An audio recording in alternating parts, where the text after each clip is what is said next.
Episode 10. Mae vs Kuromi. Kuromi noticed Mae's black aura and became excited for a great battle between him and his pupil. Mae's body let out enormous amounts of black power, erasing Kuromi's attack. Her eyes were still closed, yet every strike Kuromi launched at her vanished in an instant. "You are truly someone I am honored to fight," said Kuromi. "Now unleash your true power and give me all you've got." Kuromi launched an attack called Black Dragon Breath at Mae. Black Dragon Breath was a skill that transformed Kuromi's form into black dragon energy, allowing him to charge at his opponent with unmatched speed and deal massive damage.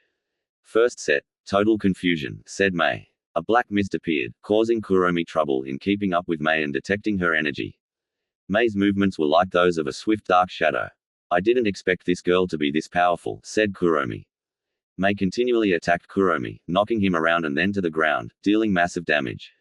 She ascended into the sky, raised her right hand, and gathered all the power of the shadows to form a huge shadow dragon. "Finally, it's you, isn't it?" said Kuromi. Second set, Golden Dragon. Both dragons fought with everything they had, but Mae's shadow dragon barely managed to hold its own against Kuromi's golden dragon. At last, Mae's dragon was defeated. "You were a great warrior," said Kuromi, "but still you have not convinced me you are strong enough to walk the path I walk. After this attack, your memory will be erased and you will lose your newfound shadow powers, for you are not the rightful wielder of that power." Second set, Golden Dragon Rush. Kuromi's golden dragon dashed at Mae and struck her with a golden blast called a razor mash. Mae stood her ground and took the attack head-on. A massive explosion followed, engulfed by a brilliant white flash of light. "Too bad," said Kuromi. "I could have just killed her.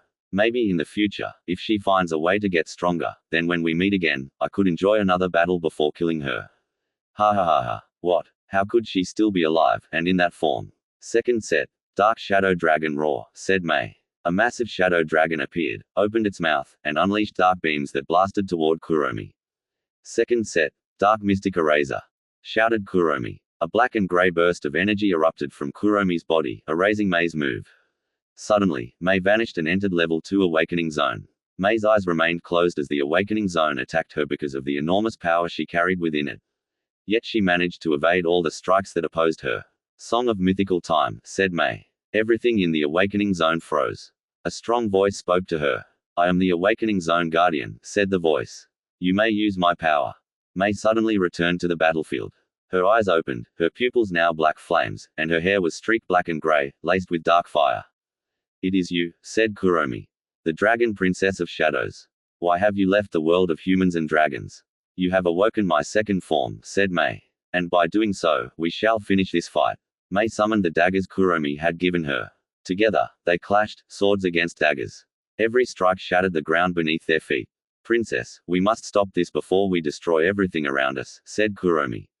"You're right," said Mae. "Let's stop this for the people's safety." Mae and Kuromi decided to find a village to stop by, grab a bite to eat together, and camp out for the night. They arrived at a small merchant's village called Merchwall, where many traders came to buy goods, food, and cheap lodgings. Meanwhile, Yae and Kurugi had arrived at some ancient ruins. "I would test your strength," said Kurugi, "but I already know you're strong. However, you're not strong enough." "What do you mean?" asked Yae. "There will be a great war between the three other families in the next few years," explained Kurugi. 4 to 5 years, I'd say. First, the three families will attack the capital, and countless lives will be lost. The bloodshed from that day will complete the ritual for the evil Hell Devil, the Demon Dragon, and the divine three underworld emperors to begin their resurrections. After that, it will take 5 years for the reincarnation spell to release the Hell Devil, then another 5 years for each of the others. It will be you and the other princess who must end these family wars. However, there is one I can sense with my abilities, yet I cannot read their power or data. That mysterious person has a familiar energy pattern. It's a mystery to me." "Wow," said Yae. "I remember all 4 families waged war in our valley, and our mum and dad sacrificed themselves for our freedom. But the king of the capital came back and destroyed much of our village, until Black Lightning killed all the king's men, forcing him to retreat. Later, the king returned and had his men slaughter everyone in our new village, but Captain Ozo saved me." "That's the quick summary of everything that happened." "Black Lightning," muttered Kurugi. "Why does that sound so familiar? Well, let's find a village and buy you a weapon." Just then, Yae's stomach growled loudly. "Looks like you need a good meal," said Kurugi with a chuckle. Yae and Kurugi traveled to a place called Mercery Village, a medium-sized settlement with many shops and shelters. They stopped at a shop called Gears and Items, where they purchased healing items, 2 wind daggers for Yae, and 2 thunder swords for Kurugi. All right, said Kurugi. Let's find something to eat and a place to rest. Yae nodded. Together, they headed to a food place called A Bite to Eat, where a variety of dishes were served. Afterward, they went to a shelter called Sleepy Nights to rest for the night.